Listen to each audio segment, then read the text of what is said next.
A ideia do primeiro grande sucesso do escritor J.R.R. Tolkien surgiu em 1928, enquanto ele examinava documentos de alunos que queriam ingressar na universidade. O escritor contou que um dos alunos deixou uma das páginas em branco e, inesperadamente, ele escreveu: "Numa toca no chão, vivia um hobbit." Foi a partir desta frase que ele começou a escrever O Hobbit, a história de Bilbo, um ser baixo e pacato de pés grandes e peludos que se aventura pela Terra-média ao lado do mago Gandalf e de 13 anões. Com o sucesso da história lançada em 1937, Tolkien foi sondado para escrever novas aventuras e concordou em continuar a saga dos Hobbits, iniciando uma obra que lhe consumiu 12 anos de trabalho, desde os primeiros rascunhos até a conclusão.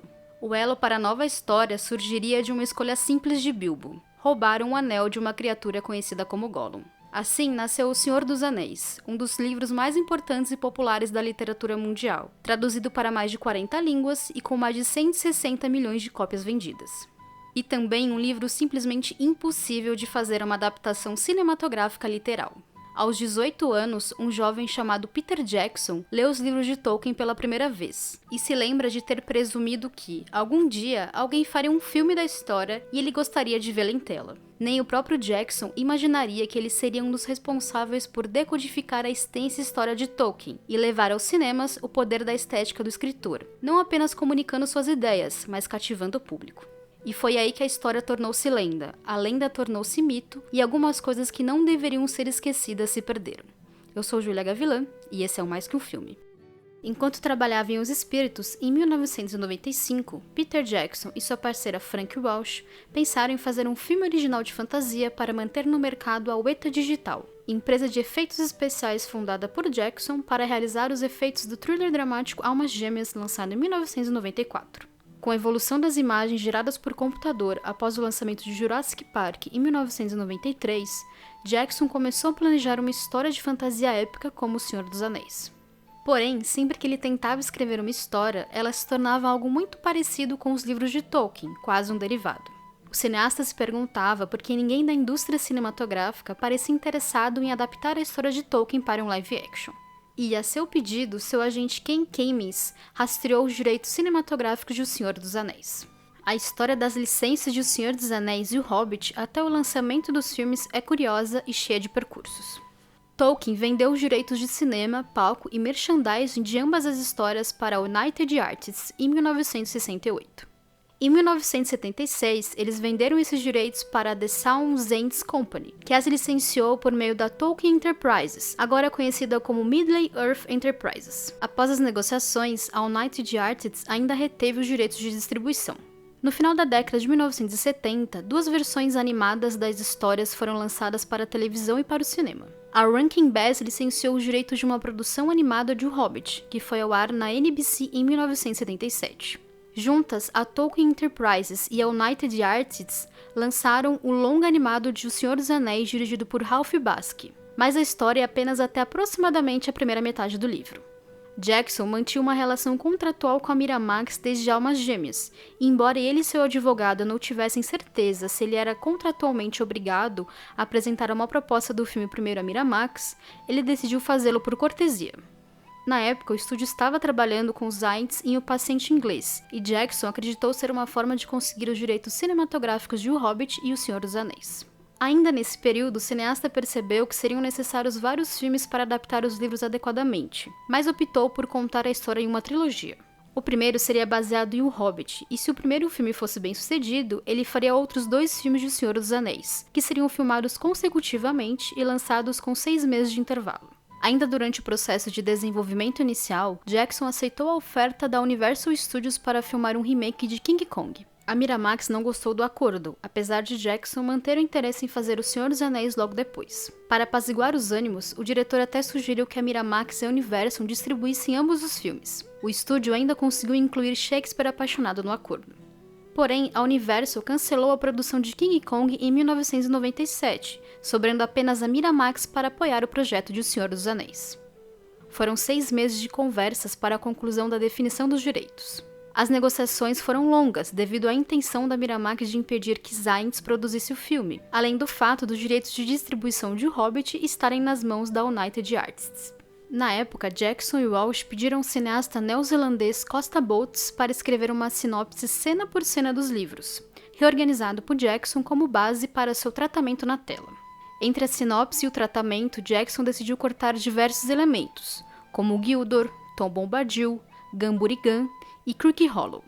Nesse tratamento final, a história foi dividida em duas partes. A primeira cobriria a Sociedade do Anel e as Duas Torres, e a segunda contaria a Guerra do Anel. Com a agenda livre após o cancelamento de King Kong, Jackson afirmou para Miramax as pretensões de fazer 2 filmes, apesar de ainda tentar escrever o tratamento como um único filme, apenas para confirmar o óbvio. Seria impossível contar tudo em apenas uma produção.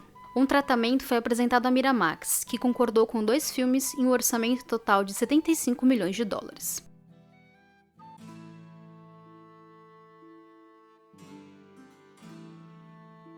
Com a produção recebendo luz verde, as primeiras discussões sobre o elenco começaram, com o estúdio querendo contratar atores norte-americanos para o projeto e vários nomes foram sugeridos. Jackson criou uma lista do elenco que desejava, incluindo Ian Han como Bilbo Bolseiro e Cate Blanchett como Galadriel. Enquanto isso, a Weta Digital desenvolveu um software de alta qualidade que dá assistência à animação digital e inteligência artificial intitulado Massive, que tem como característica a capacidade de criação de multidões de dublês digitais que atuam como indivíduos independentes. Ao mesmo tempo, a Weta Workshop, empresa de Jackson que trabalha na criação de efeitos físicos, também iniciou o projeto conceitual dos filmes. Completamente imerso nos livros, Jackson usou como inspiração as artes do artista plástico inglês Alan Lee e do ilustrador canadense John Hoy, optando por contratá-los para trabalhar nos filmes. Curiosamente, a dupla havia se falado apenas uma vez por telefone e se conheceu pessoalmente pela primeira vez no avião, enquanto viajavam para Nova Zelândia para trabalhar com Jackson. Lee e Hoy se tornaram os principais designers conceituais da trilogia, com Lee oferecendo esboços que serviram para a criação de cenários, e Hoy se concentrando no design de armaduras de personagens. Ele até levou uma coleção de armaduras medievais recriadas para referência. Durante meados de 1997, Jackson e Walsh começaram a trabalhar no roteiro com Stephen Sinclair, que tinha Philippa Boyens como parceira. Descrita pelo próprio Jackson como alguém que lê a trilogia todo ano desde os 15 anos, Philippa se juntou à equipe de redação após ler o tratamento e continuou no projeto, mesmo depois da saída de Sinclair devido a obrigações teatrais. Foram de 13 a 14 meses de trabalho para escrever os 2 roteiros dos filmes, que tinham 147 e 144 páginas respectivamente.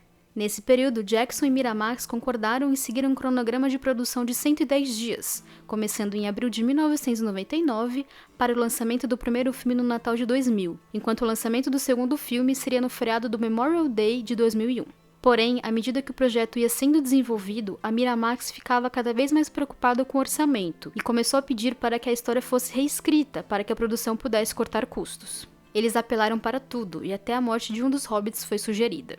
O produtor Marty Katz chegou a ser enviado para Nova Zelândia para supervisionar o trabalho de produção, e retornou aos Estados Unidos afirmando a Miramax que o filme provavelmente custaria 150 milhões de dólares, um valor acima do orçamento previsto. Sem aporte financeiro para bancar esse valor sozinha, a Miramax, que na época era propriedade da Disney, foi até Joy Hoff, o até então presidente do conglomerado do Mickey, e pediu ajuda no orçamento da produção.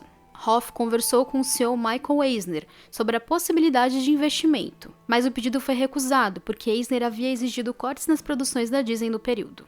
A história sobre a recusa da Disney em investir na produção é confusa, porque cada lado afirma uma coisa. Walsh diz que existiu uma falta de fé na produção, além da preocupação com a tendência de Jackson de fazer filmes violentos. Por outro lado, Eisner afirmou mais tarde que ele recusou o projeto porque a Miramax se recusou a deixá-lo revisar a produção, e até mesmo conhecer Jackson. Sem o apoio da Disney, a Miramax foi atrás de outros estúdios, como a DreamWorks, mas não conseguiu avançar em nenhuma conversa. O estúdio sugeriu fundir os filmes em apenas um e contratou Jack Lechner para esboçar uma versão da história. Ele achava a história muito densa e não acreditava que o público gostaria de assistir uma trama em 2 partes, já que o enredo seria, entre aspas, contado pela metade. Para piorar, Lechner pensava que Frodo era um personagem fraco.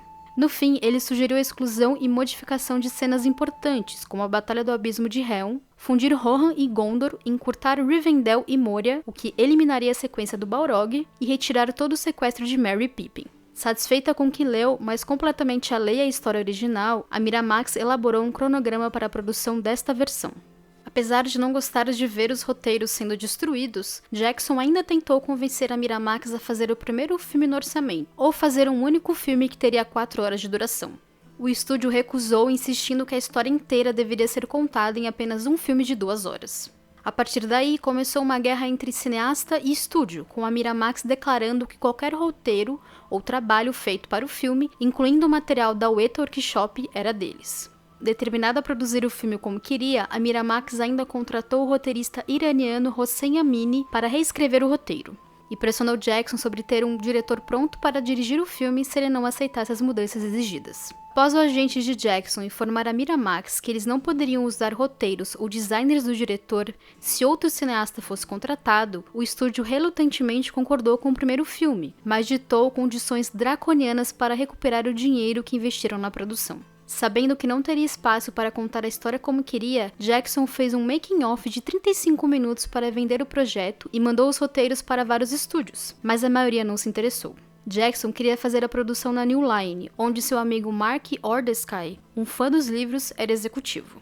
Ordesky levou a proposta para Robert Shea, CEO da New Line e também um fã dos livros. Apesar de gostar do conceito, o CEO recusou a oferta devido às exigências da Miramax de uma porcentagem de 5% da receita dos filmes e um reembolso do investimento que fizeram. Naquele momento, a New Line precisava de franquias lucrativas e a produção de Jackson poderia trazer o público que o estúdio desejava.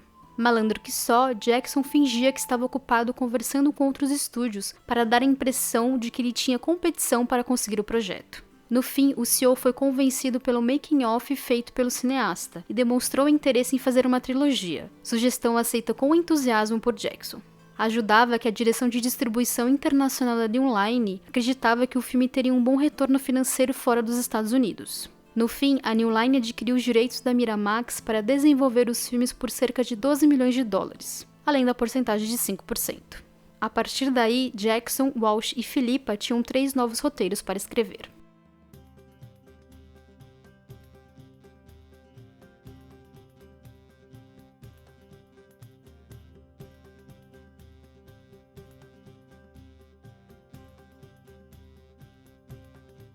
A expansão para 3 filmes permitiu que o trio de roteiristas tivesse mais liberdade criativa, embora precisassem reestruturar toda a história. Mesmo que os 3 filmes não correspondam exatamente aos 3 volumes da trilogia, eles apresentam uma adaptação em 3 partes. Jackson preferiu fazer uma abordagem mais cronológica da história, colocando a trama de Frodo como o foco principal e Aragorn como o subenredo principal.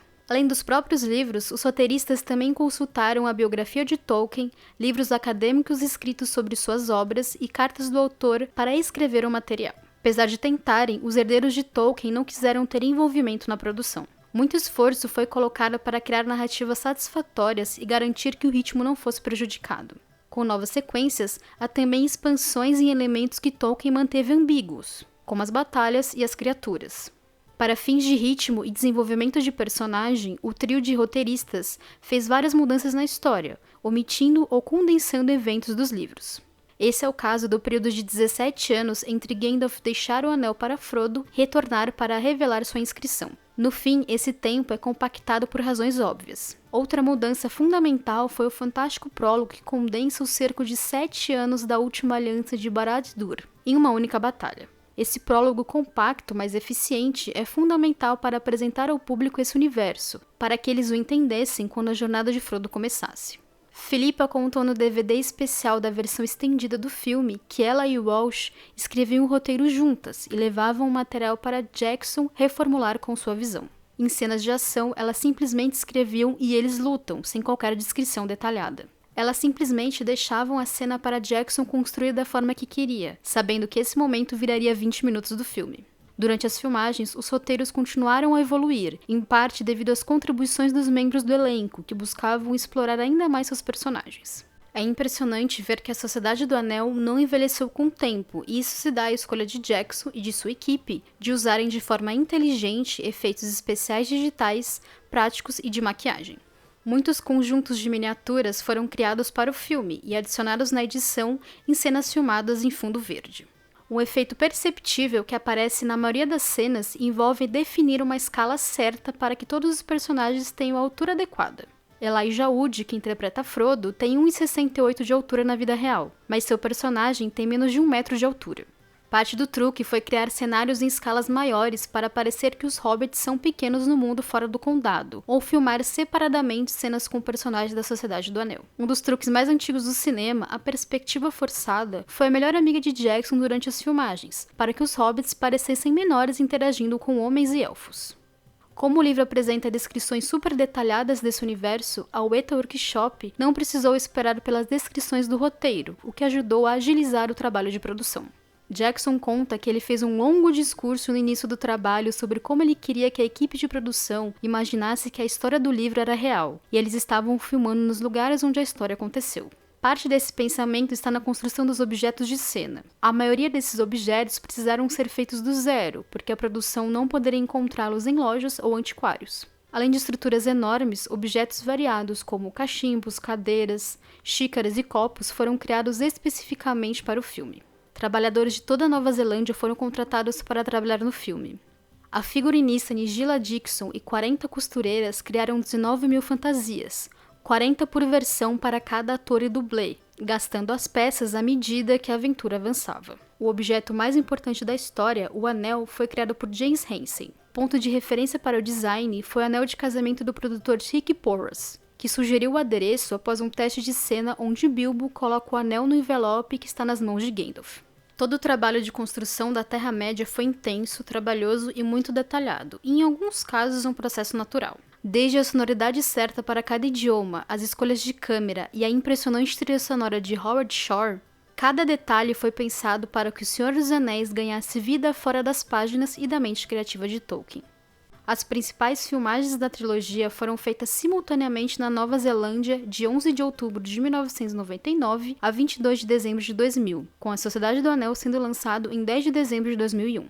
Com um orçamento de cerca de 180 milhões de dólares, o filme que mudou o rumo da fantasia cinematográfica arrecadou mais de 880 milhões de dólares globalmente, além de conseguir 13 indicações no Oscar de 2002, levando a estatueta nas categorias Melhor Fotografia, Efeito Especial, Maquiagem e Trilha Sonora Original. Até esse ponto, o Oscar tinha uma relação tênue com filmes de fantasia, terror e ficção científica, a menos que eles tivessem o nome de Steven Spielberg anexado. Mesmo que alguns grandes filmes desses gêneros tivessem recebido indicações ao Oscar, eles estavam restritos às categorias específicas, sem quebrar a barreira do maior prêmio da noite. A Sociedade do Anel pavimentou o caminho para a construção da trilogia nos cinemas e, consequentemente, nas premiações. Embora O Retorno do Rei tenha quebrado as concepções das limitações do gênero, foi a Sociedade do Anel que mudou o cenário do Oscar para sempre e se tornou o santo graal de qualquer grande adaptação. Eu sou Júlia Gavilã e esse é o Mais Que Um Filme. Me siga nas redes sociais para acompanhar o que eu faço por aí e para bater um papo comigo. Também siga o feed do podcast para não perder nada e conheça o Catarse do Mais Que Um Filme. Ou me pague um café via Pix. Até a próxima!